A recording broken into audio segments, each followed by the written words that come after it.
ओम। अमृत ध्यान साधना प्रभात सत्संग में आप सभी का हार्दिक स्वागत है। आइए ब्रह्म वेला में, ब्रह्म मुहूर्त में ब्रह्म की आराधना करें, ब्रह्म का स्तवन करें, ब्रह्म चिंतन का पान करें। ब्रह्म इस ब्रह्मांड के स्वामी परमात्मा का नाम है। ब्रह्म आत्मा को भी कहते हैं और ब्रह्म प्रकृति को भी कहते हैं। जो जो जगत में महान है, अद्भुत है, रहस्य है, उसको ब्रह्म शब्द से कह दिया जाता है। पर हम ब्रह्म वेला में ब्रह्मांड के स्वामी परमपिता परमात्मा को ब्रह्म कह रहे हैं। जीवन उसकी अमानत है, देह उसका दान है, संसार उसका सृजन है। जगत के कण कण में वही विष्णु सर्वत्र व्यापक होकर हर कण का, हर वस्तु का, हर सृष्टि के घटक का नियामक नियंता है। सबको अपनी व्यवस्था की डोरों से बांधकर निरंतर गति दे रहा है। वो भगवान, वो विधाता सारी सृष्टि, सृष्टि का हर घटक, हर पार्ट, हर पुर्जा मणियों की भांति जिस धागे में पिरोया हुआ है, भगवान वो समस्त धागों का, उन समस्त सूत्रों का मूल सूत्रात्मा है।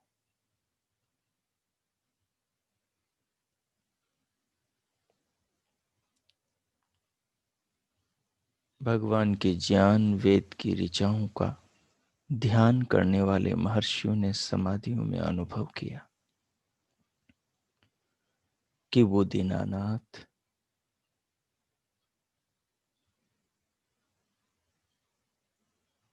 संपूर्ण जगत का सूत्रात्मा है।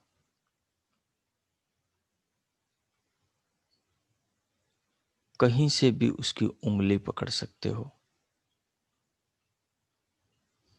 पकड़कर उस तक पहुंच सकते हो।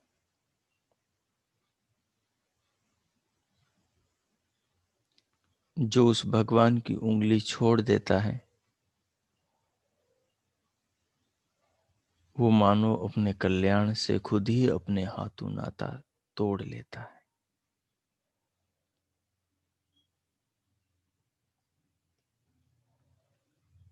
और जो सबके पिता, उस परम पिता की उंगली पकड़ लेता है, मानो वो जगत के स्वामी साक्षात नारायण से अपना रिश्ता जोड़ लेता है।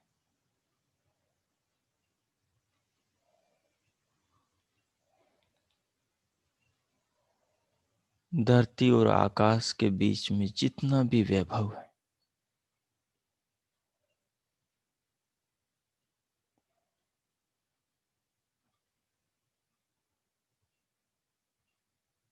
सब उस विधाता का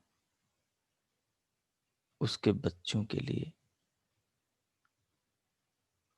दान किया हुआ है। पर उसके दान को पाने का सारी सृष्टि में नियम है।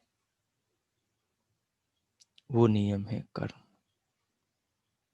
जो कर्म करेगा, जैसा कर्म करेगा, जितना कर्म करेगा, जब कर्म करेगा, जितने समर्पण से करेगा,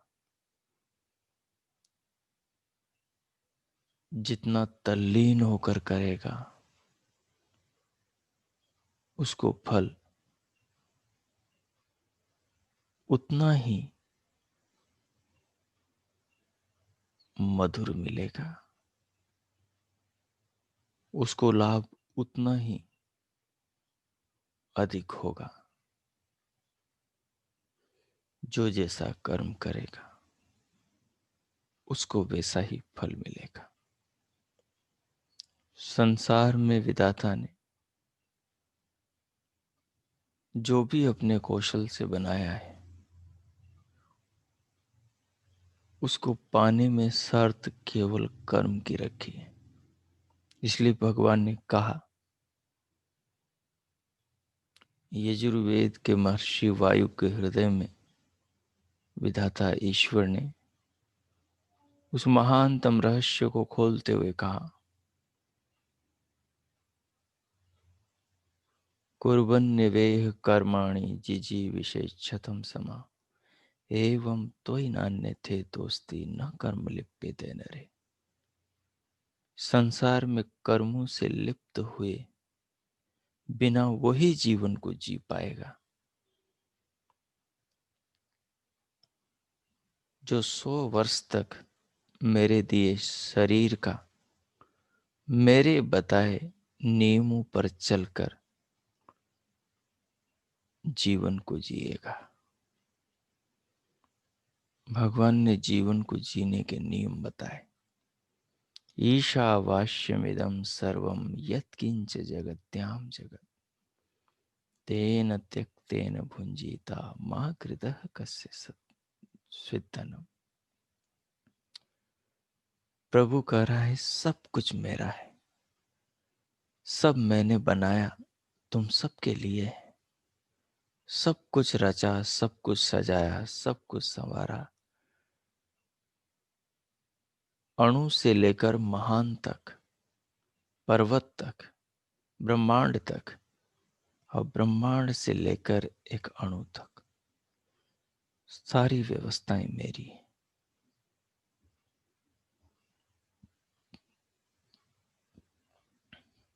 इन सब को रचकर, सबके देह बनाकर, सबको जीवन देकर, सबके भरण पोषण की व्यवस्था करके निरंतर मैं जगत को धारण कर रहा हूं, सबका भरण पोषण पालन कर रहा हूं।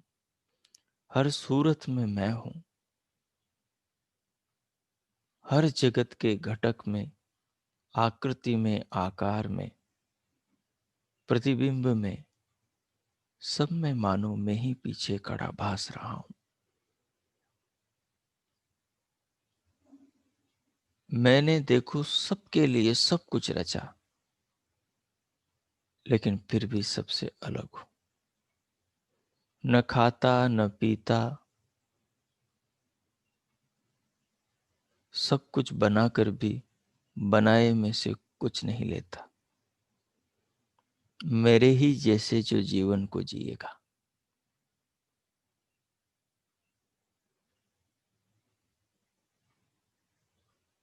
त्याग पूर्वक आसक्ति को छोड़कर केवल अपनी मंजिल को पाने के लिए जगत से व्यवहार करेगा, वो कर्मों के बंधन में कभी नहीं बंधेगा। और जो जगत में आसक्ति रखेगा, जगत की वस्तुओं को मरने के बाद में भी साथ में ले जाने की सोचेगा, वो औंधे मुंह गिरेगा। अर्थात बारंबार वापस जगत में लौट लौट कर नए नए शरीर धारण करके दुख सुखों की भट्टी में रात दिन झुलसेगा।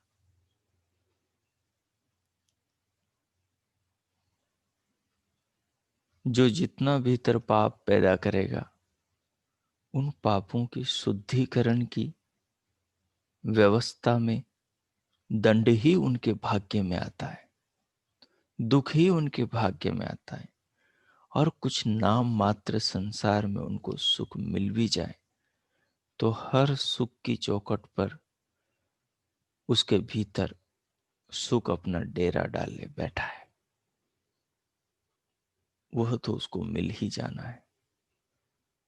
तो इसलिए सारा जगत भगवान का है। अपना शरीर भी जगत में आ जाता है तो शरीर भी प्रभु का है, मन भी प्रभु का है,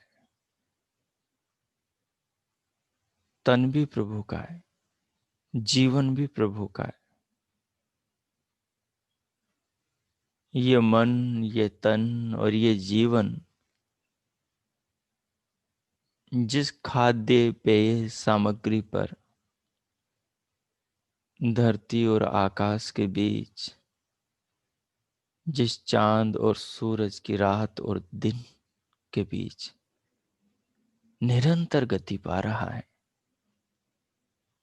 ये जीवन भी उसी भगवान की देन है।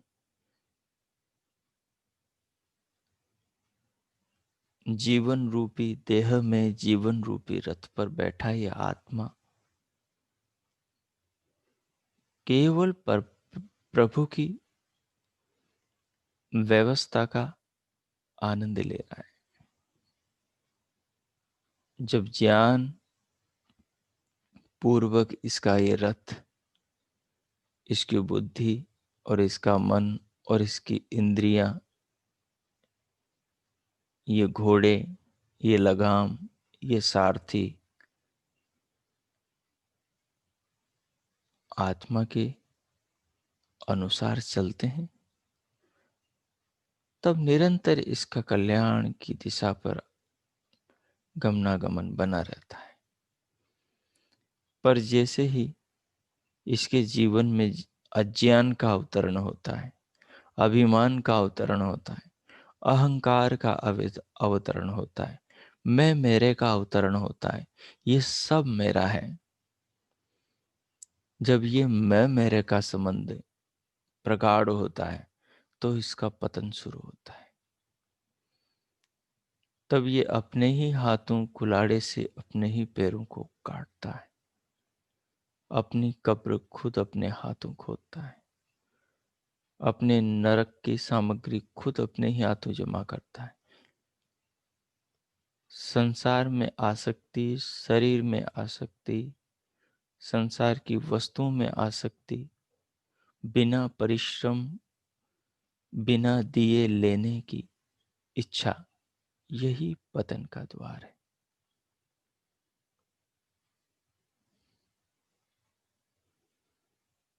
तो इस तत्व को समझे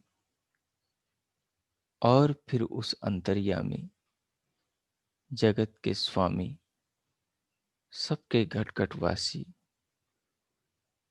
परमात्मा का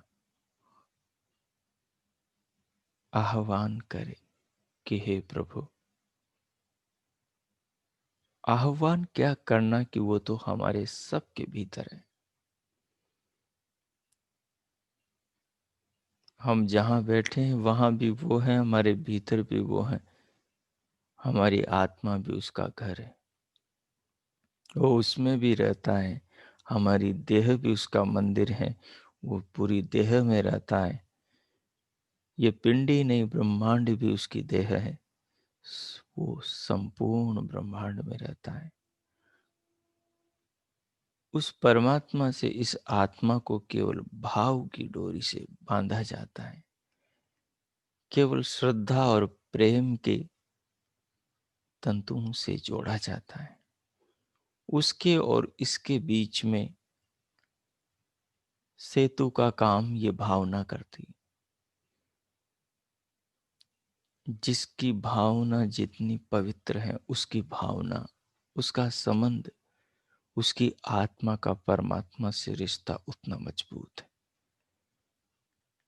जिसकी भावना में जितना स्वार्थ है, जितना कपट है, जितना लालच है, जितनी चंचलता है, जितनी उलझन, अविश्वास है, उसका परमात्मा से संबंध, रिश्ता उतना नाजुक है। वो कभी भी टूट सकता है। उससे रिश्ता टूटते ही आदमी पाप करता है, उससे रिश्ता टूटते ही आदमी अन्याय करता है, उससे रिश्ता टूटते ही आदमी अनाचार करता है, उससे रिश्ता टूटते ही आदमी छल कपट करता है। जिसका उससे रिश्ता जुड़ा रहता है उसके ध्यान में वो सदैव बना रहता है, जिसके ध्यान में वो बना रहता है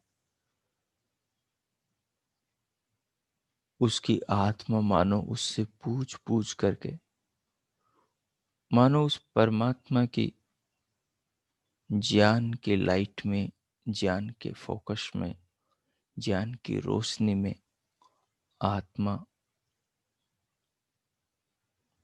अपने जीवन की आवश्यक वस्तुओं के निमित्त कर्म करता है। ये कर्म उसके भद्र होते हैं, चाहे देखना हो, चाहे सुनना हो, चाहे बोलना हो, चाहे ग्रहण करना हो, चाहे किसी पथ पर चलना हो, चाहे दो हाथों से कुछ सृजन करना हो, चाहे मन से कुछ मनन करना हो, बुद्धि से कोई निर्णय लेना हो, या चाहे भगवान का भजन ध्यान में बैठकर करना हो, सब में परमात्मा का पुट आत्मा के साथ बना रहता है। कब? जब आत्मा परमात्मा से भावना की डोर से जुड़ा रहता है।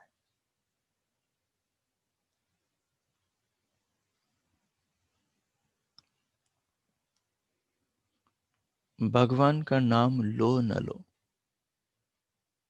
नाम लेना उससे अपनी आत्मा को जोड़ना ऐसा नहीं। असली नाम लेना तो वो है कि जगत की किसी भी वस्तु को देखो कि उसकी याद आ जाए, या यूं कि भीतर वही बैठा है, जगत की जो भी वस्तु को देख रहे हो ये वस्तु उसी की है, ये भीतर से जिधर भी निगाह जाए, जो भी सुनने में आए, जो भी खाने पीने चखने में आए, जो भी हाथ लगे, आंख लगे, कान लगे, स्पर्श हो, सूंघने में आए, वो सब उसका है। ऐसा व्यक्ति नित्य ही भगवान में जीता है, और जो नित्य ही भगवान में जीता है उसका तो पतन संभव है ही नहीं। उसकी तो रक्षा, उसके तो रथ का सारथी, उसकी तो आत्मा का परमात्मा सारी देखभाल करते हैं। क्योंकि जो भगवान से जुड़ा होता है, जो भगवान के प्रति समर्पित होता है, जो भगवान उसे देख रहा है, सुन रहा है, जान रहा है, उसकी प्रत्येक क्रिया को अनुभव कर रहा है, ऐसा सोच के कर्म करता है, ऐसा सोच के इस भावना में जीवन को जीता है, वो सच में भगवान के साथ ही नित्य जीवन में बना रहता है। तो आइए, ये जो भावनाएं हैं कि संसार से हम कुछ ले जा तो सकते नहीं, संसार में जो भी हमारे पास है, जो भी हमें मिला है कर्मों के करने से, वो सब त्याग पूर्वक भोगने लायक है। इसलिए आसक्ति सब में छोड़ दो। जैसे ही आसक्ति छोड़ोगे प्रेम पैदा होगा, निस्वार्थ प्रेम पैदा होगा, सहयोग की भावना पैदा होगी। सब चीजें सबके लिए बनी हैं, सब पर सबका अधिकार है, एकाधी अधिकार किसी का भी नहीं संसार पर, न संसार पर न व्यक्तियों पर। इसलिए ये नहीं कह सकोगे फिर कि बच्चे पर मेरा ही अधिकार है, मतलब बच्चा मैं कहूँ वही करे, वो वैसे ही जिए, वैसे ही मेरे हाथ की कठपुतली ही बन के रहे। नहीं, उसका भी जीवन है, उसकी भी आत्मा है, उसकी भी भावना है। हाँ, उसे समझा सकते हो, उसे रास्ता दिखा सकते हो, उसे बुराई से रोक सकते हो, उसे अच्छे बुरे का ज्ञान करवा सकते हो, ये कर्तव्य है। तो आइए, सब कुछ प्रभु का है, ये शरीर भी प्रभु का है, ये मन भी प्रभु का है, ये जीवन भी प्रभु का है, ये ब्रह्मांड, ये संसार, ये सृष्टि, ये जगत, ये पृथ्वी, धरती, जल, अग्नि, वायु, आकाश, ये चांद, सितारे, ये बड़े बड़े समुद्र, ये नदियां, सरिताएं, झरने, पर्वत, ये वृक्ष, वनस्पतियां, फल फूल, कंद मूल, सुंदर गीत गाने वाली कोयल, और सारे पक्षीगण, सब कुछ परमात्मा का जगत है। थोड़ा विचारोगे कि ये शरीर भगवान ने बनाया है, तो अपने ही आप भगवान के प्रति प्रेम आएगा और उस प्रेम में डूब जाना है। भगवान के भाव में डूबना ही भजन है। जरूरी नहीं कि नाम लो, गाओ, ओम ओम करो, नहीं। ओम करने की तो तब जरूरत है जब आपके भीतर से आपकी आत्मा परमात्मा से, भावना से न जुड़े। जब भावना भीतर ही बन गई है, भीतर ही आप डूब गए हो, फिर कुछ भी कहने की जरूरत नहीं। थोड़ा उसके अंदर स्वयं को अनुभव करो। जैसे कोई पनिहारी कुएं पर से अपने सिर के ऊपर मटके पर मटका और ऊपर कलश पानी का भरा हुआ रख ले, और कुएं से घर की ओर जा रही हो, रास्ते में उसे अपनी सहेलियां मिल जाएं और सखियों से वो बातें करने लगे, और रास्ता भी देख रही है, बातें भी कर रही हैं, सोच भी रही हैं, सारा कर रही है, पर ध्यान सिर के ऊपर रखे मटकी, उसके ऊपर खड़े, फिर उसके ऊपर कलेश पर है। जो जीवन को जीने में इस प्रकार का संतुलन आत्मा और परमात्मा के बीच बनाकर जीता है, वो इंसान महान है। यही साधना है। आत्मा जितना परमात्मा से जुड़कर रहेगा, उतनी ही विपत्तियां। जीवन तो संघर्ष है, और पुरुषार्थ परिश्रम के लिए शरीर मिला है।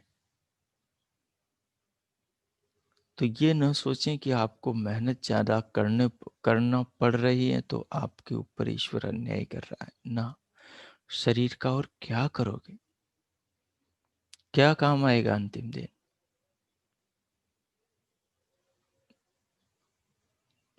जितनी मेहनत करोगे उतना स्वस्थ रहेगा,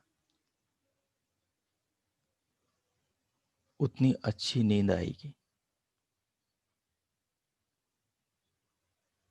उतना मान बढ़ेगा, और करके खाओगे तो चैन भी मिलेगा।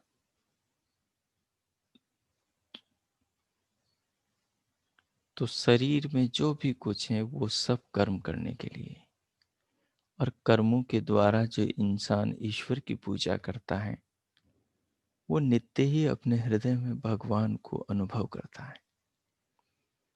बस ये है कि वो इस सूत्र को जीवन में मान के चले कि सब कुछ परमात्मा का है। मेरा शरीर, मेरा मन, मेरा हृदय, मेरी शरीर के भीतर की रचनाएं, सारी व्यवस्थाएं, सब कुछ भगवान की। इस भावना के अंदर 5 मिनट आपको डूब जाना है।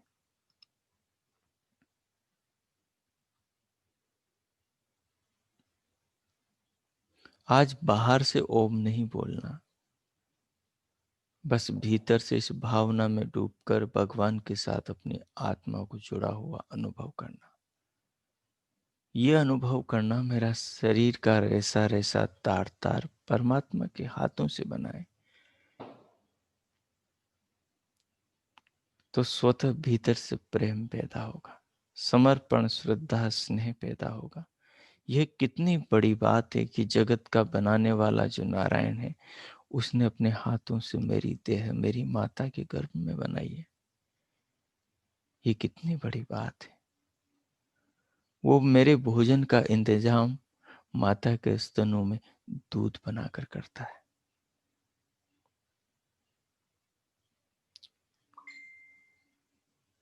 धरती पर माँ के आंचल से अधिक कोमल और अधिक सुकून देने वाला संसार में कोई बिस्तर नहीं, जो भगवान जन्मते हुए बच्चे को देता है।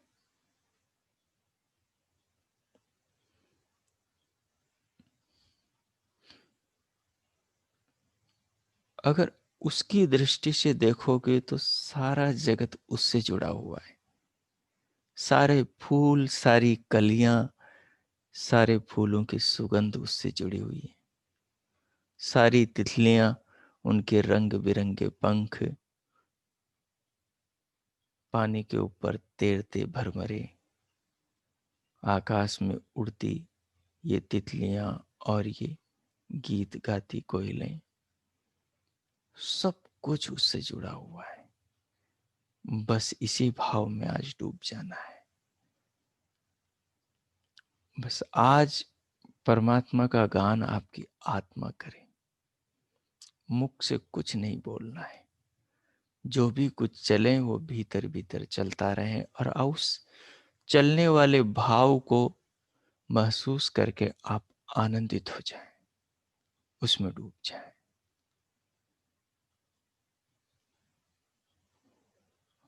एकाग्रता बनाने की आवश्यकता ही न पड़ेगी, अपने आप बन जाएगी। एक धारा भीतर प्रेम की मानो ब्रह्मरंध्र से बरसेगी, पूरे शरीर के अंदर अध्यात्म का आनंद का रस घुलेगा। मानो देह का एक एक तार उस परमात्मा के प्रेम भाव रस से भीग जाएगा। अरे जैसे वो तो अपनी आत्मा अविनाशी और अदृश्य है और इस देह में रहता है, वैसे ही वो खुद भी इस शरीर में और आत्मा में रहता है। जो महसूस करता है उसे महसूस होता है, जैसे अपना आत्मा महसूस होता है। क्या वो पकड़ में आता है?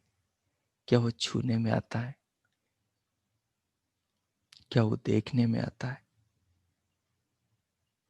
क्या वो टटोलने में आता है? नहीं ना, ऐसे ही वो भी नहीं आता, लेकिन महसूस होता है। अब मैं मौन हो जाता हूं।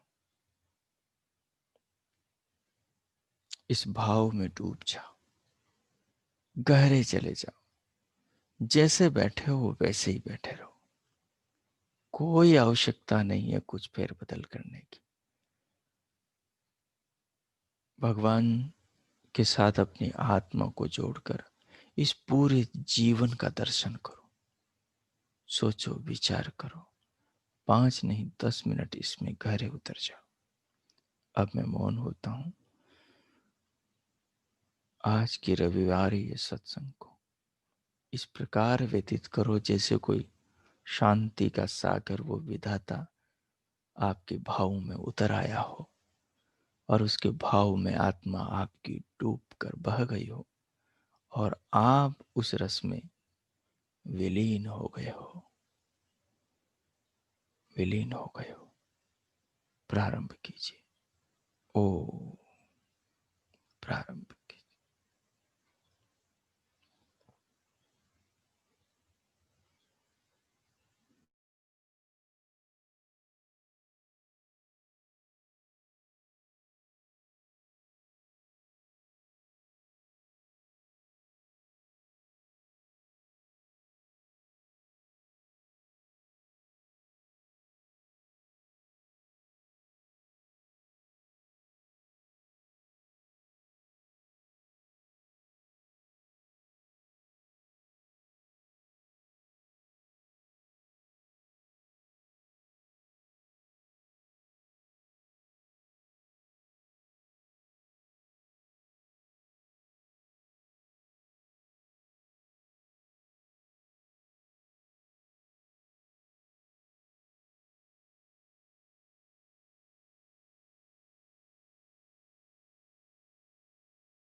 चिंतन करते रहना है, चिंतन नहीं छोड़ना है। भीतर कुछ न कुछ भगवान के भावों से अपनी आत्मा को जोड़ कर रखने के लिए करते रहना है।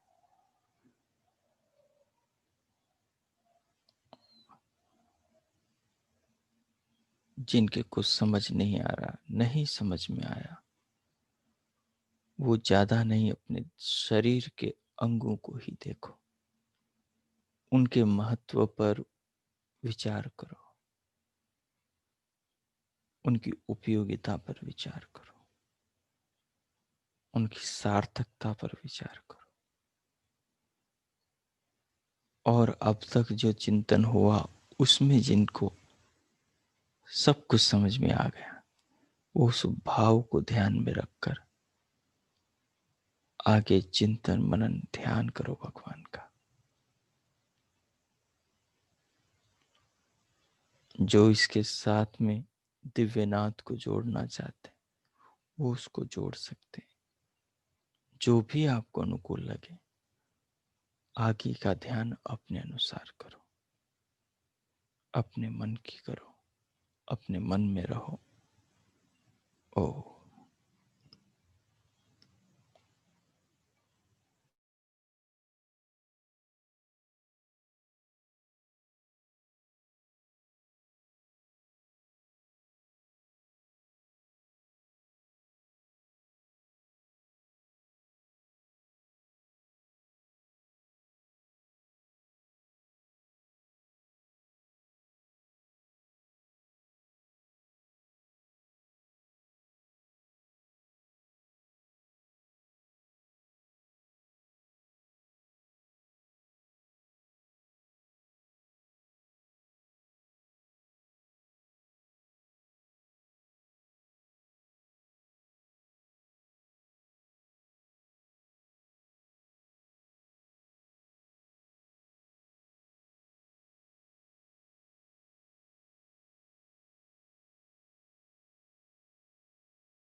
ओ।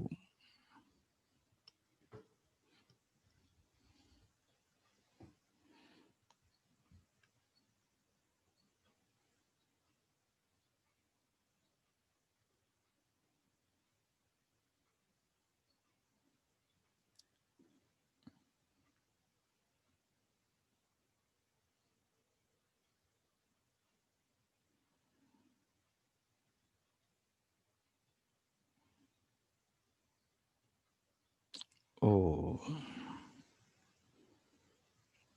अब भगवान का धन्यवाद करें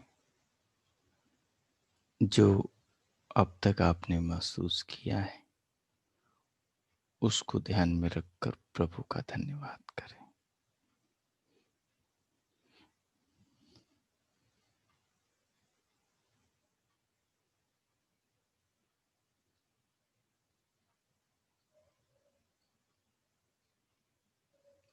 प्रभु का धन्यवाद करते हुए फिर अपने भीतर की जागरूकता को बाहर ले आए, देह पर ले आए, शरीर के अंग प्रत्यंगों में ले आए। हल्की हलचल और बाहर सजगता, दोनों हथेलियों को उठाकर घर्षण करें और उष्ण हथेलियों से पूरे मुखमंडल का स्पर्श करें। फिर उंगलियों के मध्य से पलकें खोलते हुए भीतर से बाहर आ जाएं।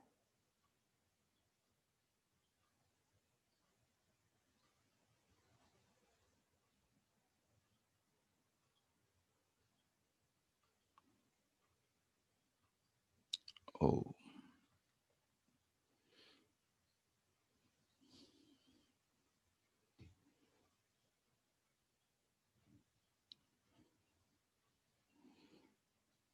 आज हमारी सत्संग, हमारा ध्यान का प्रयोग विशेष करके आपके द्वारा अपने अंदर करने के लिए होता है। रविवार है, रविवार ये सत्संग है। तो कैसा आपने महसूस किया, क्या आपने किया, वो आपको बताना है।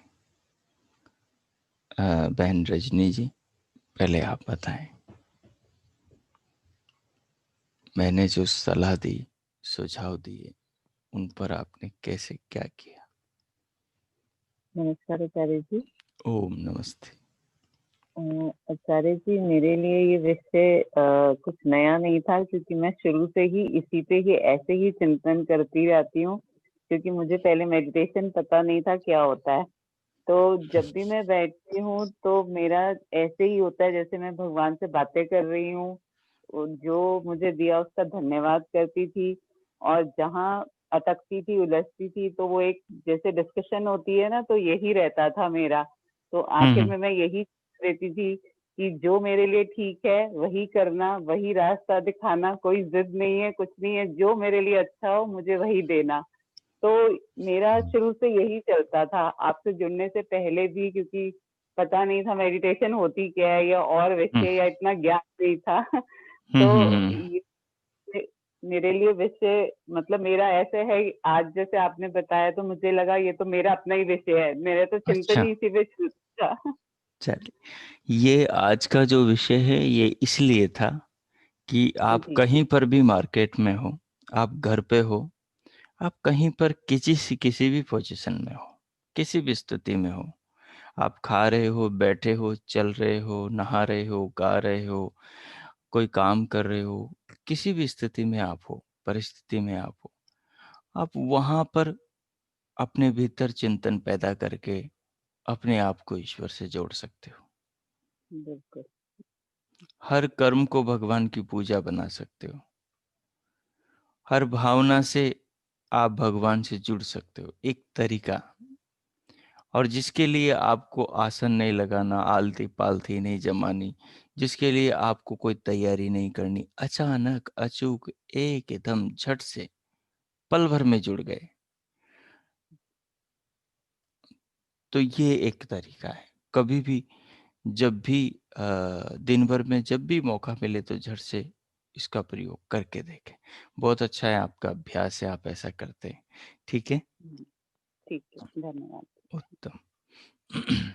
संस्कृति मदान माता जी।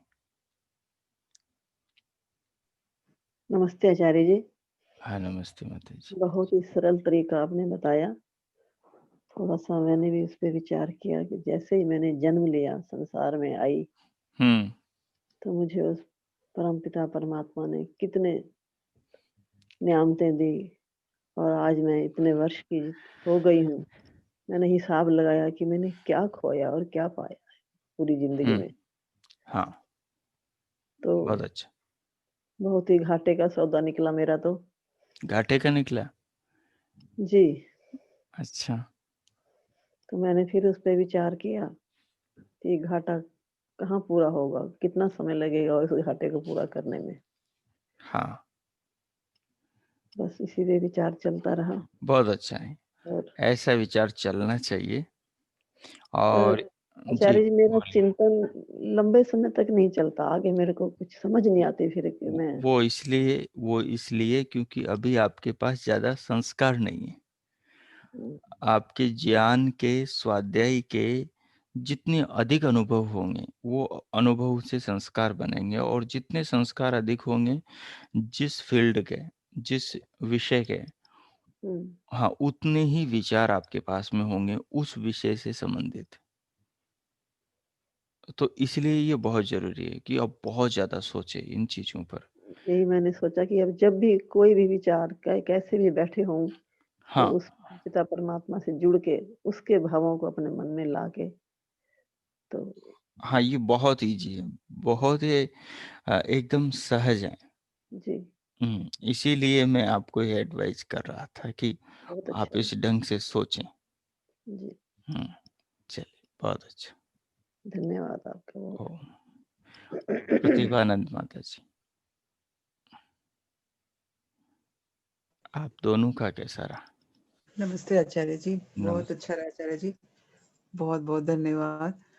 और जैसे मेरे तो यही सोचा उसका तन, मन, जीवन पूरा कि किस प्रकार परमात्मा ने हमें इतना परोपकार किया, इतना परोपकार हम पे किया, उस पे इतनी कृतज्ञता, इतना मन भर आता है। ऐसे लगता है कि बहुत अपार उसकी कृपा हम पर है। और आज जैसे शरीर अस्वस्थ था, तभी मैंने यही सोचा कि जो शरीर में सत्व, रजस, तमस है, जो प्रकृति से हमारी पूरी रचना करता है, तो मुझे लगा कि जहाँ पर दर्द है या कहीं कष्ट है, तो भी वो उसी को वही ठीक करता है और वही आगे सब कुछ मतलब अपने हाथों से सब कुछ वो दे रहा है। और उसी की कृपा है ये, चाहे उसने कष्ट दिया है, चाहे उसने सुख दिया है, सब कुछ उसी के द्वारा ही। और हमारे कर्म तो हैं ही इसमें साथ-साथ जुड़े हुए, तो कर्मों में विशेषता और ला करके और आगे बढ़ना है। बहुत-बहुत अच्छा लगा। चलिए, बहुत अच्छा। इसमें एक चीज़ को आप थोड़ा और भी विचारेंगे, संशोधित करेंगे कि वो हमें दुःख देता है। मतलब हमें जो साधन दिए हैं, उन साधनों में दोष पैदा करता है, ऐसा नहीं है। हमें जो दुःख मिलता है, उस दुःख का कारण हमारा अज्ञान बन जाता है। जी, हमारा गलत तरीके से कर्मों को करना बन जाता है। जी। या हमें जो आस-पास से जो सलाह मिली है, सुझाव मिले हैं, सजेशन मिला है, हाँ वो जी। उसमें कहीं न कहीं त्रुटि रही है। जी, हाँ, या तो हमें जन्म देने वालों के पास में वो चीज़ें नहीं थी कि उन्होंने उस प्रकार से हमें गाइड किया होता, हाँ कर नहीं जी, पाए। आस-पास का माहौल भी ऐसा था कि उन्होंने उस प्रकार से हमें सलाह नहीं दी कि आप ऐसे-ऐसे कर सकते हो। तो हाँ जी, इसलिए तो ईश्वर, आपको और भी सोचना है, इस हाँ बिंदु पे जी, सोचना है। मैं अभी आपको उत्तर नहीं दूँगा, आप खुद जी, सोचिएगा कि ईश्वर क्या हमारे जीवन में दुःख पैदा करते हैं? बहुत बड़ा प्रश्न है। जी। मुझे जो लगता है, मुझे ये लगता है कि ईश्वर हमारे जीवन में कोई दुःख पैदा नहीं करते। हाँ जी, मुझे भी यही लगता है आचार्य वो जी। व्यवस्था इस ढंग से करते हैं कि हमारी त्रुटि से हमारे जीवन में दुःख पैदा हो जाता है। अच्छा, उस त्रुटि को सुधारना, उस दुःख से उभरना है। हाँ जी, अब देखिए, सामान्य सी बात है, कोई गलती हमने की है और उस हाँ गलती का यदि हम सुधार करें, तो हाँ हम उस जी, गलती से उबरते हैं, नहीं उबरते? हाँ जी, हाँ जी, तो उस गलती से उबरते समय एक समझ हमें मिलती है, हाँ जी, ज्ञान हमें होता है, और यही ज्ञान जीवन के विकास का आधार है। जी, आंतरिक उन्नति में यही आधार बनता है कि हम जो करके हानि उठा चुके, हम उसको समझें कि हाँ जी, हानि क्यों हुई। मतलब अपने प्रश्न का अपने ही भीतर हल है। जी, विचारों, आचार्य, हाँ, विचारों से उलझन पैदा होती है, तो विचारों से ही रास्ता भी दिखता है। हाँ जी, तो इस प्रकार से प्रश्न प्रति प्रश्न अपने ही भीतर उठा उठा कर उनका हल खोजेंगे तो जरूर मिलेगा। और ये जो बिंदु है कि परमात्मा दुख जीवन में पैदा करते हैं, इस पर एक बार विचार कीजिएगा आप। ठीक है जी, हाँ जी, जी आचार्य जी, जी, जी बहुत-बहुत धन्यवाद आचार्य जी। जी।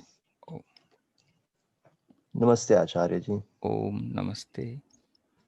बड़ा अच्छा लगा बैठ कर के परमात्मा का बहुत धन्यवाद किया कि हमने ज़िंदगी में परमात्मा हमें जो भी प्राप्त हुआ है, हाँ, उसकी कृपा से ही हुआ है। ये हमारे अपने कर्म हैं, जो भी दुख-सुख आते हैं, हम अपने कर्मों का किया हुआ खुद ही भोगते हैं। वो परमात्मा तो हमें हमेशा सुख ही देता है, हाँ, हमारा कर्म, कृपा से आता है। हाँ, हमारा कर्म, हमारा ज्ञान।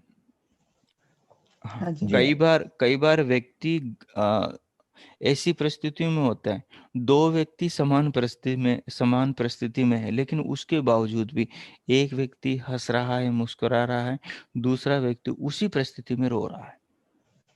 जी हाँ, वो अपनी-अपनी सोच का सिर्फ। हाँ, ये ज्ञान का, तो इसलिए सुख ज्ञान का सबसे बड़ा आधार है। नहीं नहीं, ज्ञान सुख का सबसे बड़ा आधार है, और अज्ञान दुख का दुख। सबसे बड़ा आधार है। ठीक है? जी हाँ, हाँ, ठीक है। तो इन दोनों बिंदुओं पर आप थोड़ी व्यापकता से सोचेंगे। मतलब कई बार मैं सोचता हूँ तो मुझे ऐसा लगता है कि अरे ये कितना बड़ा खेल है, जिसमें इन चीज़ों को न जानने के कारण मैं खुद अपने जाल में फंसा जा रहा हूँ। मैं खुद अपने दुःख का इंतज़ाम खुद कर रहा हूँ। जी हाँ, तो ये है कि आदमी जो जीवन को जी रहा है, जो साइकिल चल रही है, इस साइकिल पर आदमी को खुद सोचना चाहिए कि ये चल कैसे रही है, और इस साइकिल के अंदर मुझे ये दुःख और सुख मिल कैसे रहा है। ठीक ठीक है? बात। जी हाँ, ठीक। यही ध्यान है, मुझे लगता है ये ध्यान, ये मेडिटेशन करेंगे आप तो आपको बहुत ज़्यादा अच्छा लगेगा, और चीज़ें खुल कर समझ में आने लगेगी। अपने अंदर जीवन में झाँकना एक बहुत बड़ी कला है, और झाँकने से जो ज्ञान मिलता है, वो हमारे मस्तिष्क को विकसित करता है, वो हमारी सोच समझ को नए तरीके से डेवलप करता है। इसलिए ये करना चाहिए। ठीक है? ठीक है, हाँ, और धन्यवाद। इसको लिखना भी चाहिए। नोटबुक पर कहीं न कहीं पॉइंट नोट करना चाहिए। ये जी हाँ, बहुत अच्छे बेहतर बिंदु होते हैं। ठीक है, अच्छा नमस्ते। धन्यवाद। ओ, आगे संतोष मदान माता जी, करनाल। नमस्ते आचार्य जी। हाँ, नमस्ते। हाँ जी आचार्य जी, बहुत ही अच्छा रहा। कुछ मैं अपना अनुभव सुनाती हूँ। पहले मतलब 10-15 साल पहले मैं ब्रह्मा कुमारी से जुड़ी हुई थी। तो हुँ, वहाँ मेडिटेशन में यही होता था कि हम जहाँ कहीं किसी भी परिस्थिति में है, तो विचारों में ट्रैफिक कंट्रोल जैसे कहते हैं, उसको हुँ, कंट्रोल कर लो। जिस स्थिति में है उसी स्थिति में आप वहीं रुक हुँ, जाओ। और एक सूत्र मुझे ये था कि परमात्मा हर रूप में कल्याणकारी है। तो शुरू-शुरू में, अब तो मुझे थोड़ा-सा समझ में आ गई है, जैसे स्वाध्याय से शुरू-शुरू में जब होता था तो मुझे लगता था जब किसी की डेथ हो गई है, कोई मेरे सामने पड़ा है और मैं उस टाइम अपनी भावना कैसे परमात्मा कल्याणकारी है, लेकिन ये है कि वो कल्याणकारी है, ये रहता था और मैं उसमें ढूँढती थी कि कैसे कल्याणकारी है। फिर धीरे-धीरे वो चलता रहा, जैसे स्वाध्याय 10-15 साल हो गए हैं। अब आप जैसे समझा रहे हैं प्रैक्टिकल, बहुत अच्छा लग रहा है। दूसरों के अनुभव से भी वो चीज़ें इतनी स्पष्ट होती हैं और आज जो अनुभव हुआ, एकदम शरीर रोमांचित सा हो गया, सिहरन सी उठी। शब्द नहीं बन पा रहे कि भी कैसे आपको बताएँ वो, कि शब्द ऐसा होता है। बताएँगे हाँ, अगर बताएंगे तो वो खो जाएगा, ऐसा लगता है। अब बताने में नहीं आता। हाँ जो जी, हाँ जी, अनुभूति होती है ना, वो हाँ अनुभूति जी, कहने में नहीं आती। जी, हाँ, जी, क्योंकि हाँ, उसके लिए कुछ शब्द बने नहीं होते कि हम उसे कह सकें। जी, बस हाँ जी, उसको हम कह देते हैं, बहुत अच्छा लगा, बस ये बहुत अच्छा है, उसे व्यक्त करने का हाँ, एक हाँ, शब्द है। जी, तो जी, बहुत हाँ अच्छा, जी, अति उत्तम। हाँ जी, हाँ जी, आभार, धन्यवाद आपका। ओ, आप बहुत अच्छे से कराते हैं, मन बहुत गदगद हो जाता है, मन गदगद हो जाता है। आभार माता जी। ओ, हाँ, आगे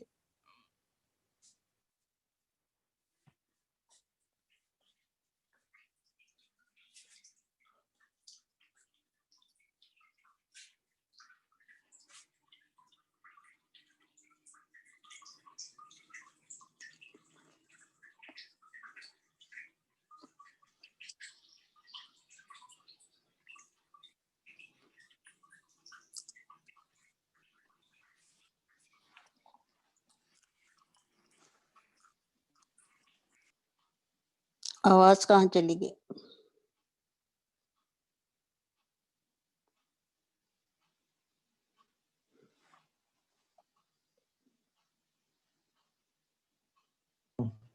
आवाज नहीं आ रही है। हाँ, बिल्कुल नहीं आ मेरी, रही। हाँ हाँ, बोलिए माता जी। ओम। कौन बोलेगा आचार्य जी? आप बोलिए। ओके, नमस्ते आचार्य जी। आचार्य जी, मैं अपना क्या बताऊं कि मेरे को तो ऐसा लगता है कि मेरे जैसे मैं, आप जानते हैं मैं अकेली हूँ बिल्कुल, और कई बार ऐसे जीवन में मैंने बहुत सारे बीमारियां कष्ट भोगे हैं, परंतु वास्तव में मैंने उन कष्टों को इस तरह फील नहीं करा कि मैं अभी खत्म हो जाऊंगी, अगर हो भी जाऊंगी तो ये अच्छा होगा। तो हर समय मैंने अपने भगवान को अपने पास में देखा है। मेरी कोई भी छोटी से छोटी समस्या होती, कुछ भी, तो मैं हमेशा कहती हूँ, भगवान जी प्लीज ऐसे मत करो ना, देखो मैं आप ही तो करोगे, मेरे पास कौन है। तो इस तरह से जब मैं उनसे बात करती तो मुझे वो प्राप्त हो जाता है। कई बार मैं अचंभे में रहती हूँ, ये कैसे हो गया, अभी तो मेरे से हो नहीं रहा था, अभी एकदम कैसे हो गया। तो मतलब मुझे ऐसे ही लगता है कि मैं अपने पिताजी से बात कर रही हूँ, अपने फादर से बात करती हूँ, तो मतलब मेरी कुछ छोटी से छोटी समस्या, कोई भी दिक्कत है, कोई चीज मेरे से नहीं हो रही, तो मैं उनका नाम लेते ही वो सुलझ जाता है। तो मैं वहाँ, मुझे ये बात समझ नहीं आती कि कैसे। मैं नहीं मानती कि मैं इतना सोचती हूँ भगवान का, हाँ, मैं हर समय उनको अपने साथ समझती हूँ, ये इसमें कोई संशय नहीं। 11 साल से बिल्कुल मकान में रह रही हूँ, मुझे लगा नहीं कभी मैं अकेली हूँ। तो मैं ये नहीं समझती कि यही ध्यान है या यही सब कुछ है। नहीं, मैं ध्यान की नहीं कर रहा। मैं जो आज हमने किया है वो एक चिंतन का तरीका है, जिसे आप कहीं पर भी शुरू कर सकते हो। जी, बैठे जी, हो, चल रहे हो, खा रहे हो, नहा रहे हो, कुछ भी कर रहे हो आप, किसी भी परिस्थिति में हो आप, वहां पर इस ढंग से आप सोचते हुए, इस ढंग से आप सोच सकते हो और बिल्कुल। एकदम अपने आप को एक अच्छी स्थिति में ला सकते हो। कहीं चेयर पर बैठे हो, बैठे-बैठे आप आँख बंद करके इस भाव में जा सकते हो। जीवन दर्शन में प्रवेश कर सकते हो। ऐसा है। हाँ, खाना आता है, खाना बनाती हूँ या लेती हूँ। मैं अपना एक छोटा-सा अनुभव आपको छोटा-सा का एक शब्द का अनुभव है। मैं जब यात्राएँ करता हूँ, कई बार पढ़ने का मन करता है, हमेशा बुक साथ में रखता हूँ। लेकिन कई बार पढ़ने का बिल्कुल मन नहीं करता, सोचने का मन करता है कि मैं सोचूँ। और मुझे याद है, आज के 15 साल पुरानी बात है, जब मैं कोई भैया थे जहाँ मैं रहता था, तो जहाँ जहाँ से मैं उनके घर जाता था रोज़ाना, तो वहाँ 3 किलोमीटर का रास्ता था, जहाँ मेरी शॉप थी। तो 3 किलोमीटर में वहाँ से उनके काफ़ी परिचित निकलते थे, तो वो ले जाना चाहते थे कि आप हमारे साथ में चलो, लेकिन मैं जाना पसंद नहीं करता था। 3 किलोमीटर मैं पैदल जाता था, क्योंकि शाम को जब सूरज डूबता था, एक तो उसे देखते हुए और सोचते हुए मुझे बहुत आनंद आता था कि मैं सोच रहा हूँ अपने बारे में, जीवन क्या है, ये चाँद सूरज क्या है, आकाश क्या है, ये पेड़-पौधे क्या हैं। फिर पक्षियों को देख रहा हूँ तो बड़े गौर से देख रहा हूँ, पशुओं को देख रहा हूँ, एक-एक चीज़ को बड़े ध्यान से उसके ऊपर वो सोचने में इतना आनंद आता था, इतना अच्छा लगता था, मानो कि उस समय मैं बीज बो रहा था अपने भीतर कि मुझे आगे जीवन में किस दिशा में जा रहा है। हमारी सोच हमारे सृजन का बीज होती, जो हम कर रहे होते। तो बहुत अच्छा है, अच्छा है, ऐसा ही सोचना चाहिए। बाकी बिल्कुल सर। आगे क्या अनुभव, ठीक है। ओ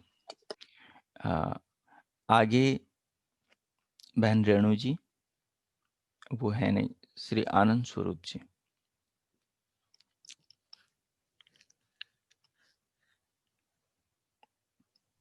नमस्ते आचार्य जी। हाँ नमस्ते। बहुत अच्छा लगा आचार्य जी, आपने जो आज सारा सुनाया, ऐसा लगा कि जैसे मधुर रस बरस रहा है।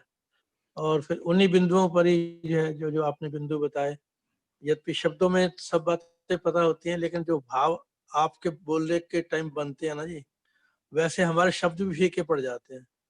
अब भावना बनती है, लेकिन अब यही है कि इसका और अधिक समय जो है इसको विचार करना चाहिए, यही मेरे को आया। बाकी अभी तो जितना अपना समय दिया, उस समय में यही पूरा चिंतन किया अपने शरीर के ऊपर, परमात्मा के बनाई हुई चीजों के ऊपर, जो आपने 2 मंत्र बताए, कुर्वन्ने कर्माणि और ईशावास्यम, उस पर भी और अधिक चिंतन किया, तो बड़ा अच्छा लगा। बाकी जो रस प्रवाहित आपके द्वारा होता है, वैसा नहीं प्रवाहित हो पाता। वो कभी आप अपने भावों में जब डूबेंगे, बिल्कुल बिल्कुल तो ठीक बात। उस समय आपको फिर वो फील होगा अपने भीतर से। जी जी, हाँ जी, फील होता है, मगर ऐसा आनंद नहीं आता जैसे आप जब आनंद प्रवाहित करते हैं ना, वो उसमें तो डूब जाता है आदमी बिल्कुल। नहीं, उस समय भीतर से कुछ आता जाता है और मैं उसको बोलता जाता हूँ, नहीं नहीं, वो सही बात है, तो लेकिन वो चलता रहता है। हाँ जी, मतलब आप धारावाहिक जो बोलते हैं तो बस बड़ा मजा बहुत आता है, बहुत अच्छा लगता है। धन्यवाद ईश्वर का। बहुत बहुत धन्यवाद आपका, हार्दिक धन्यवाद। ओ, आचार्य जी, हाँ जी जी, पूछिए। मैं ये कहना चाहता हूँ कि आपकी वाणी में एक जादू है, गहराई है। हमें इतना अच्छा लगता है, हमें लगता है कि शायद आपके वाणी द्वारा हम परमात्मा से एक रिश्ता जोड़ पा रहे हैं। वो तो हाँ, उसका भी एक अलग ही असर होता है। अब मैं क्या कहूँ हमने बहुत आपको। लोगों को सुना है, बहुत लोगों के विचार सुने हैं, मगर हर किसी की आवाज एक अलग ढंग से किसी के मन को छू जाती है। वो बात समझ में आ जाती है, मन को बड़ी अच्छी लगती है। तो शायद चावला जी यही बात कहना चाह रहे थे और मेरे मन में भी यही विचार था, इसलिए मैंने आपके सामने बात रख दी। नमस्कार आचार्य, मैं भी हाँ, बिल्कुल सहमत हूँ इनकी बात से। वो बिल्कुल छोड़ने का सुबह मन नहीं करता, वो ऐसे लगता है कि एक बार आपसे जुड़ना जरूरी है, उसके बाद हम जुड़ जाते हैं। तो मैं भी बिल्कुल सहमत हूँ इनकी बात से। धन्यवाद धन्यवाद। मैं इसके पीछे मुझे कई बार याद आते हैं वो दिन जब मैं मंदिर में मूर्ति के सामने शिव जी की विशेष साधना करता था लंबे टाइम से। अन्नपूर्णा चालीसा का मैंने कम से कम शायद 7-8 साल तक जाप किया होगा। जब मैं पौराणिक परिवार में था, आर्य समाज से कहीं संबंध नहीं हुआ था। तो और मंदिर में काफ़ी एक भावनाशील और एक जैसे कोई काफ़ी मैं बैठा हूँ और आँखों से आँसू बरस रहे हैं और बस केवल एक ही प्रार्थना कर रहा हूँ कि ईश्वर मुझे दर्शन दो। मुझे आप समझ में आओ कि आप हो क्या? और इसी चिंतन के लिए आत्मा के ऊपर भी कि आखिर मैं क्या हूँ? तो ये जो कुछ बिंदु थे जीवन में घटित होते रहे और इनसे जो संस्कार बनते रहे, शायद ये और कुछ ऐसा भी महसूस करता था कि मेरे विद्यालय के सामने से एक साधु निकलता था तब। उसको देखकर ऐसा लगता था कि क्षण भर जैसे कोई मैं भी सफ़ेद वस्त्रों में लिपटा हुआ हूँ। तो ऐसी कुछ जो स्मृतियाँ बचपन से कभी-कभी मेरे को आती थी, उस उनको महसूस करके और जब दर्शन पढ़ता था मैं फ़िलॉसफ़ी दर्शन शास्त्र, तो उस समय मुझे ऐसा लगता था कि शायद पिछले जन्म से जुड़ी हुई कुछ चीज़ें हैं, जिनके कारण ऐसा मेरे साथ में होता है। वो ऐसी धारा बन जाती हैं और सोच के नहीं बोल पाता मैं। गुरुकुल में भी ऐसा था, हमारे गुरुजी कहा करते थे कि तुम पहले तैयारी करो और फिर बोलो, लेकिन तैयारी करके मैं कभी बोल नहीं पाता कि मैं ये तैयार करूंगा और फिर वैसा बोलूंगा। नहीं, अपने यहाँ बैठने के बाद में भीतर से जो महसूस होता है बस उसी भाव में बहता जाता हूँ। तो ये असलियत है। तो मुझे नहीं पता है कैसे हो जाता है। इसलिए शायद हम भी आपसे जल्दी जुड़ जाते हैं आचार्य जी। आपके अनुभव और आप जब बोलते हैं तो वो ऐसे लगता है कि बहुत अच्छे से हम भी उसको कर पाते हैं। तो ये भी रीजन हो सकता है। शायद हो सकता है। ठीक, स्वागत धन्यवाद। है आपका। ओम। हाँ, आगे डॉक्टर नीलम माता जी। अब जो नए नए लोग हैं वो, हाँ, आपने कैसे किया, क्या किया? जी, मैंने भी इन्हीं बिंदुओं को ध्यान में रखते हुए ये देखा कि ये मेरा जो शरीर प्रभु ने मुझे दिया है, एक-एक अंग, एक-एक जो अंग तंत्र हैं मेरे, क्योंकि जैसे मेरी माताजी 80 साल से ऊपर उनकी उम्र मेरे साथ हैं आजकल। मैं उनको देखती हूँ, उन्होंने दाँत नकली नहीं लगवाए तो उनको कितनी दिक्कत होती है। मेरे पास प्रभु ने दाँत दिए, तो मतलब कितनी समस्याएँ जीवन में उनके उसके कारण है कि एक अंग उनका चला गया बुढ़ापे के कारण। तो देखती हूँ कि मैं कितनी बहुत सौभाग्यशाली हैं, हम भी इतने इन अंगों का जीवन में कितना महत्व है, प्रभु ने कितना कुछ दिया है। आपने ध्यान दिया हो, कभी सभी को कह रहा हूँ, कई बार दुख सुख बन जाता है आपके विचार के कारण। जब आपको जैसे आपने जो 32 दांत वाली जो बात बताई, जी, हमारे जीवन में जो भी घटना घटती है, उन घटनाओं से जो दुख आता है ना, जी, कई बार हम उस दुख पर जब सोचते हैं जी, कि आखिर ये दुख है क्या, जी, तो जो उसका जो अर्थ, जो सारांश निकल कर आता है, वो ये भी निकल कर आता है कि ये जो दुख है, ये मेरे को एक शिक्षा देने के लिए आया है जीवन में। और जी, शायद ये दुख नहीं आया होता तो इस चीज को मैं जीवन में समझ नहीं पाता। जी, कई बार जो जीवन में छोटी-मोटी घटनाएँ घटती हैं, उन घटनाओं से इतनी बड़ी शिक्षा, इतनी बड़ी रोशनी मिलती है जीवन को समझने में, जी, और लगता है कि शायद इस घटना का घटना मेरे लिए बहुत अनिवार्य था। बिल्कुल ठीक कह रहे हैं आचार्य जी, हाँ, तो क्योंकि इसलिए दुख कई बार सुख दे जाते हैं, एक रास्ता खोल जाते हैं, एक प्रकाश का एक फव्वारा हमारे सामने पैदा कर देते हैं, जिसमें कुछ सब कुछ साफ-साफ नज़र आ रहा होता है। जी, एक्चुअली इनसे पहले मेरी मदर इन लॉ थी, वो भी 6 साल चारपाई पे थी। हाँ, तो हाँ। उनको देखकर जब मैं देखती थी कि उनके ब्रेन हेमरेज के अटैक के बाद उनकी टाँगें चलनी बंद हो गई थी। हुँ, वैसे हुँ। वो बिल्कुल ठीक थीं और हुँ, बड़ी हुँ। खुददार थीं, बड़ी प्रभु भक्त थीं। तो हुँ, हुँ। उनको देखकर जब मैं जैसे सुबह अपने नित्य कर्मों के लिए जाती थी, कहती थी प्रभु तेरा शुक्र है, वो बेचारी सबके अधीन हो गई। अब मैं हुँ। अपने पैरों से चलकर चल जाती हूँ, अपना नहाती-धोती हूँ, शुक्र है तेरा। तो वही इन्हीं बिंदुओं पे क्योंकि मेरे आस-पास ये मेरे जीवन में 2 बड़े इम्पोर्टेंट लोग हैं ज़िंदगी में, दोनों माएँ। तो हुँ, हुँ। इनके शरीरों के साथ जो फिर मेरी मम्मी को जैसे अभी डिमेंशिया है, तो वो कितनी परेशान हो रही हैं क्योंकि उनकी अपनी बुद्धि उनकी दुश्मन बनी हुई है इस वक़्त। क्योंकि वो इतनी विवेकशील और बुद्धिमान थीं, बट अभी उनको डिमेंशिया के कारण जो वो भोग रही हैं, तो फिर देखती हूँ कि प्रभु तूने मेरा मस्तिष्क मुझे दिया है जो बड़ा अच्छा सोचता है, मेरे वश में है, शुक्र है तेरा। तो मेरी आज की सोच इन्हीं बिंदुओं पर ज़्यादा थी चलिए, आचार्य जी। अच्छा है, जीवन जो आस-पास घटित हो रहा है, जो जी, हमारे आजू-बाजू चीज़ें घट रही हैं, जी, उन चीज़ों को देखकर समझना भी एक अपना आध्यात्मिक विकास करना है। जी, इन चीज़ों को समझने से बड़ी मजबूती हमारे भीतर आती है, बस हमारे पास वो एंगल होना चाहिए कि चीज़ों को हम उस नज़रिए से देख लें और उनको समझ लें, और उनको समझकर अपने लिए उसमें से जो पॉजिटिव हैं, सकारात्मक हैं, जी, वो सपोर्ट तैयार कर लें। जी, ये एक बहुत जिसे कहूँगा मैं, बहुत एक टैलेंट है, और कुछ लोगों के अंदर ये चीज़ होती है। जी, कुछ लोगों के अंदर ये चीज़ होती है, ये टैलेंट उनमें होता है कि वो परिस्थितियों पर सोचकर अ उन परिस्थितियों पर वो हावी हो जाते हैं। परिस्थितियाँ उन जी, पर हावी नहीं हो पाती।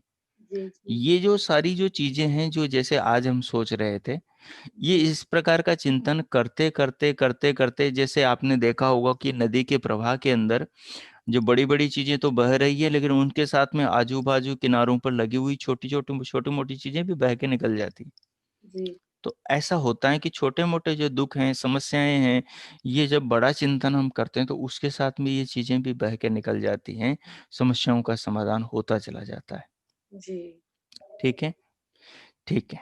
ओ धन्यवाद आचार्य जी। ओ आगे श्री कृष्ण जी।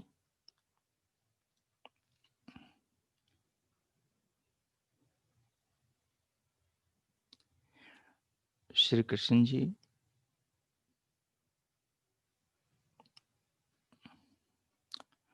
और कांता नागपाल माता जी। नमस्ते आचार्य जी। हाँ नमस्ते जी। अच्छा रहा जी, बिल्कुल ऐसे इसमें तो काफी वो हो जाता है, मैं तो इसमें चलता ही रहता हूँ फिर। चलते रहते हो मतलब?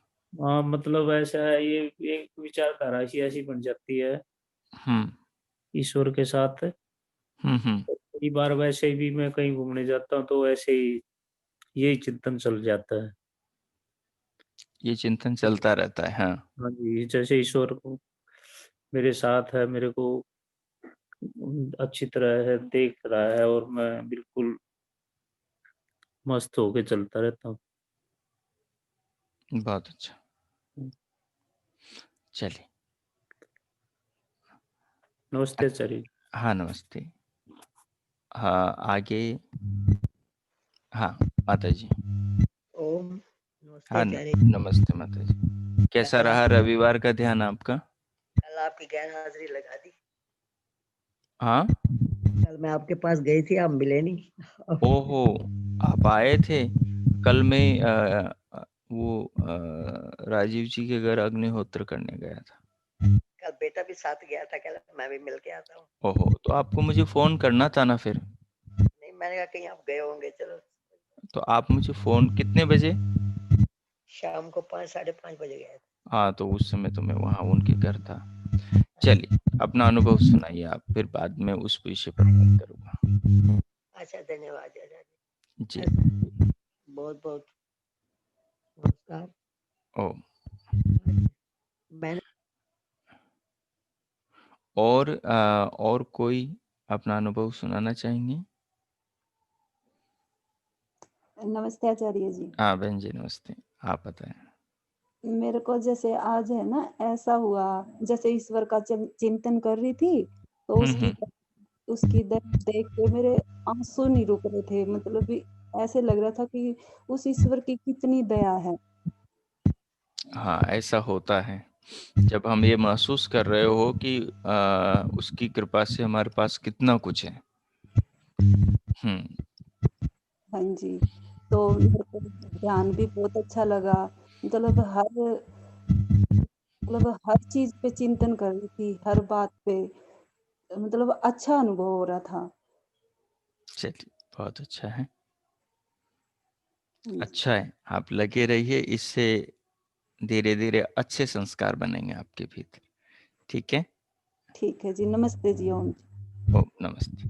हाँ माता जी बोलिए, आप शायद कुछ बोलना चाहते हैं। मैंने अभी सुनाया कहा आपको। अच्छा से सुनाइए सुनाइए। आचार्य जी मेरा जो शुरू से जो अपना ध्यान है वो परमात्मा की तरफ से है। हाँ मैं दिन रात जब भी चलती फिरती हूँ उसी परमात्मा की तरफ से। अच्छा। भी सुख दुख है सब उसी का है। अब ये होता है कई बार ऐसे आता है कोई सुख मिला तो वो मेरा है, तो दुख है परमात्मा का। पर अब ये हो गया कि बस दुख उसी का ही है। उसी ने मुझे जो दुख दिया है वो मैंने अपने कर्मों से लिया है।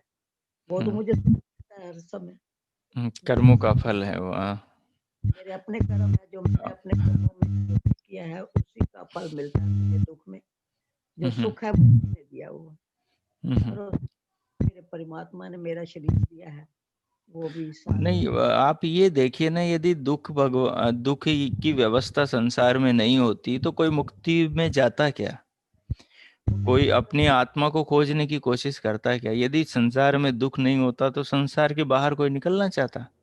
हाँ जी। तो दुख भी तो एक वजह है हमें जो ऊपर उठाती है। हाँ जी, जो दुख ज्यादा होता है तभी भगवान का नाम ज्यादा निकलता है मुंह से।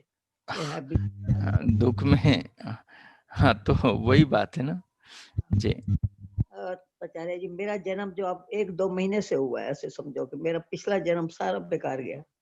अब मुझे जब से आत्मा का थोड़ा ज्ञान हुआ, अब मुझे लगता है कि मेरा जन्म आज से हुआ, मैं 1-2 महीने से हुई हूँ मेरी पैदा, मैं उससे पहले मेरा सारा जन्म बेकार हुआ। आपका बहुत बहुत धन्यवाद। आप वाकई जैसे उन्होंने कहा आप जादूगर हैं, वाकई आपकी वाणी मैं कोई जादूगर नहीं हूँ। चलिए धन्यवाद आपका, ये तो ईश्वर की कृपा। मेरी आत्मा रहती कहाँ है, क्या है, मैं क्या हूँ, जब आपने बताया अब थोड़ा है कि अंदर खुल गया है, थोड़ा सा पता लगता है कि हाँ आत्मा खा रही है, आत्मा पी रही है, आत्मा कर रही है, जो कुछ भी है आत्मा से हो रहा है। तो अब अपने शरीर से ये लगता है कि है ये आत्मा का है, नहीं इसको ये ना करो। अब कुछ भी काम आता है तो भी ये आत्मा का है। अब किसी को कहने लगो ऐसे लगता है उसकी भी तो आत्मा यही है, उसकी भी तो आत्मा यही है, इसको मत कहो कुछ भी, इसको ये ऐसे सारा दिन मन में यही विचार चलते हैं कि ये हाँ, परमात्मा है। बिल्कुल बिल्कुल। जब हम अपने आप को समझते हैं तो दूसरों के जीवन, उन दूसरों का जो आंतरिक जीवन है वो भी हमारे समझ में आता है अपने आंतरिक जीवन को समझने से। अपने को देखती रहती हूँ, फिर कोई दूसरे को कोई थोड़ा सा कष्ट होने लगता है ना, कहती हूँ भाई उसको भी ऐसे हो रहा होगा, नहीं इसको बहुत कष्ट अच्छा, होना चाहिए। हाँ, बहुत अच्छा। अपना छोड़ के उसकी तरफ चला जाता है ध्यान, कभी उसको कष्ट ना हो। तो अगर कोई मुझे कुछ कहे तो मैं उसको कहती हूँ नहीं तू उसको ना कहे, इसको कुछ ना कहे, ऐसे होता रहता है मन में। पर चलते फिरते उठते बैठते है उसी का नाम मेरे मन में, कभी बहुत अच्छा। मन से एक पल भी नहीं खिड़ता कि ओम मेरे मुंह से निकलना ना हो। हर क्षण हर सांस में ओम चल रहा होता है। सॉरी।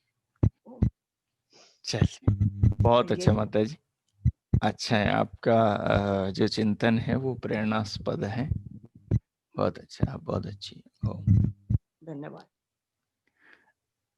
कि सबका हो गया लगभग, तो इतना ही रखते हैं। कोई छूट गए हो तो बोल सकते हैं। हाँ जी, बोलिए, आपकी आचार्य आवाज। जी, हाँ जी जी, ओम। आज हाँ बोलिए, आपकी आचार्य जी, हाँ जी।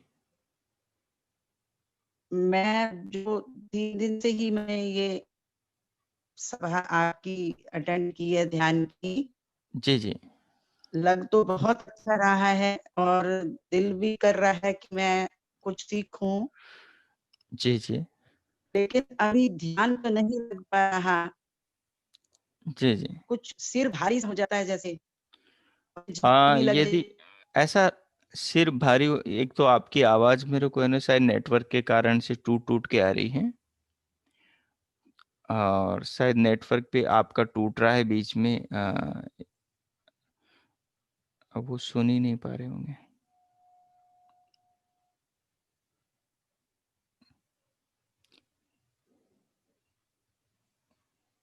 ये किन से संबंधित हैं आप में? मतलब मैंने जोड़ा हुआ है। अच्छा, आप सुन रहे हैं। तो ऐसा है माता जी, आप मुझे कॉल कीजिए दिन में। मैं आपको वो नंबर मैसेज कर नंबर दे। होगा, आपका नंबर होगा इसमें। हाँ जी, मैं आपको मैसेज कर रहा हूँ, तो आप मेरे को कॉल कर दीजिए। और जो आप बता रहे हैं सिर भारी हो जाता है, उसका क्या कारण है वो मैं आपको बता दूंगा। अच्छा, धन्यवाद आचार्य जी। हाँ, अभी आवाज तो ठीक से नहीं जा रही, नहीं तो अभी बता देता। मैसेज आपको कर दिया है नंबर।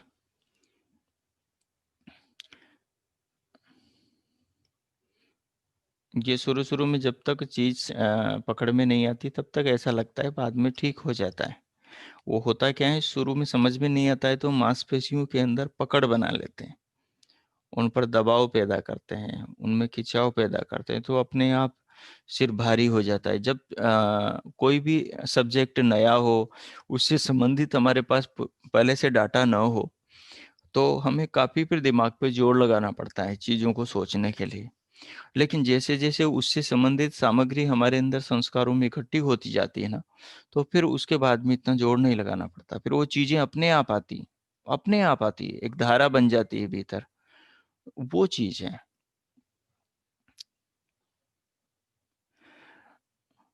तो उसके लिए एक तो जब भी ध्यान में बैठे सोचें तो एकदम सहज रहें।